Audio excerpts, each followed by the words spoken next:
حضرت بلال ابھی بچپن میں چھوٹے سے تھے کہ والد انتقال کر گئے.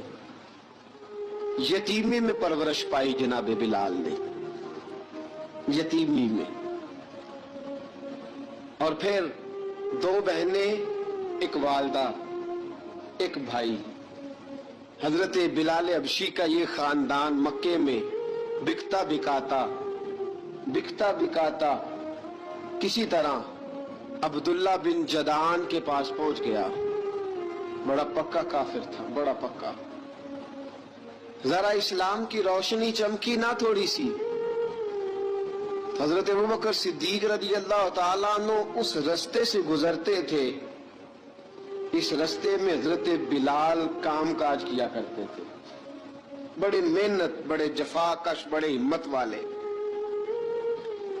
حضرت صدیق اکبر نے ایک دن روک کے کہا، بلال کب تک تو اتنے خداؤں کو پوجتا رہے گا؟ کب تک تو اتنے خداؤں کو پوجے گا، جگہ جگہ ماتھا ٹیکے گا؟ یہ تجھے کبھی غلامی سے آزاد نہیں کریں گے. میں تجھے ایک دروازہ بتلاتا ہوں، اگر تو اس دروازے پہ آئے گا تو وہ تجھے مکے کی گلی سے اٹھا کے کعبے کی چھت پہ کھڑا کر دیں گے. گلی ہے میرے پاس، دامن مصطفیٰ سے جو بھی لپٹا وہ یگانہ ہو گیا، جس کے حضور ہو گئے اس کا زمانہ ہو گیا. حضرت بلال حبشی رضی اللہ تعالیٰ عنہ کو بات بتلائی. سلیم الفطرت آدمی تھے، سنجیدہ آدمی تھے، اچھا مزاج رکھتے تھے، فہم و فراست رکھتے تھے. جناب بلال نے کلمہ پڑھ لیا. کلمہ پڑھ کے نا تو سب لوگوں نے کہا، بہت سارے لوگوں نے اپنا اسلام چھپا کے رکھا ہوا تھا. 2 واقعات ایسے ہوئے کہ حضرت بلال کا اسلام ظاہر ہو گیا. کسی کام سے بت خانے بھیجا عبداللہ ابن جدعان نے.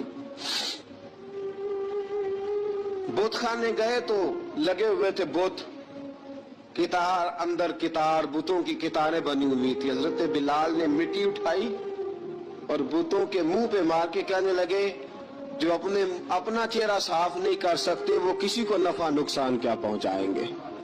جو لوگ دیکھ رہے تھے انہوں نے آ کے عبداللہ ابن جدعان کو بتایا، کہا تیرا غلام ہے اور تو بہت بڑا سردار بنتا ہے، تیری عزت خاک میں مل جائے گی. کسی کو پتا چل گیا کہ عبداللہ کا غلام مسلمان ہو گیا.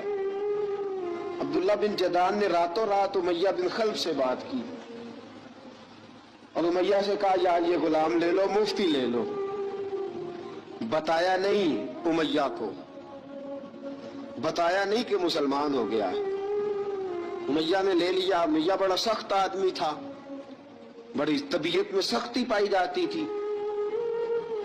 اللہ اکبر. لیکن یہ محبت اور عشق یہ چھپائے چھپتے نہیں، اور مسلمان اپنے اسلام کا اظہار کیے بغیر رہ سکتا. ایک واقعہ اور رونما ہو گیا. حضرت بلال پھر ظاہر ہو گئے. ہوا کیا؟ حضرت عمار بن یاسر رضی اللہ تعالیٰ عنہ، مکے کے سارے کافر کٹھے ہو کے ایک غریب آدمی کو مار رہے ہیں. غریب آدمی کو. جب اندر انسان کے چور ہوتا ہے تو بڑا سے بڑا آدمی بھی بزدل ہو جاتا ہے. جب اندر چور بیٹھ جائے نا تو بڑے سے بڑا آدمی بزدل ہو جاتا ہے، اور جب اندر صفائی ہو تو غریب سے غریب آدمی بھی بہادر ہو جاتا ہے. حق پہ ہونا چاہیے، سچا ہونا چاہیے، پھر بہادر ہو. حضرت عمار بن یاسر رضی اللہ، ایک غریب آدمی، مکے کے سارے سردار مکے کے چوک میں کٹھے ہیں اور ایک دیوار کے ساتھ کھڑا کیا ہوا حضرت عمار بن یاسر کو کوڑے مار رہے ہیں. زور زور سے کوڑے حضرت عمار بن یاسر رضی اللہ تعالیٰ عنہ کے بدن پہ لگتے ہیں. وجود لہو لہان ہے. حضرت عمار بن یاسر کو پتا تھا کہ بلال بھی مسلمان ہو گئے، لیکن ان کا خیال تھا کہ یہ کسی کو بتلائیں نہ تو ہی بہتر ہے. امیہ بن خلف آیا، سخت دھوپ تھی. جب کوڑے مار مار کے تھک گیا نا، ابو جال نے بھی مارا، ابو لہب نے بھی مارا، ابو سفیان نے بھی مارا، ابو البختری نے بھی مارا، اخنس بن شریک نے بھی مارا. امیہ بن خلف کی باری آئی تو تھک گیا نا مار مار کے. اسے پتا تھا کہ بلال بڑا سخت آدمی ہے، جو کام بھی کہو بلال کر دیتا ہے. امیہ نے کہا بلال سے، کہا بلال ادھر آ.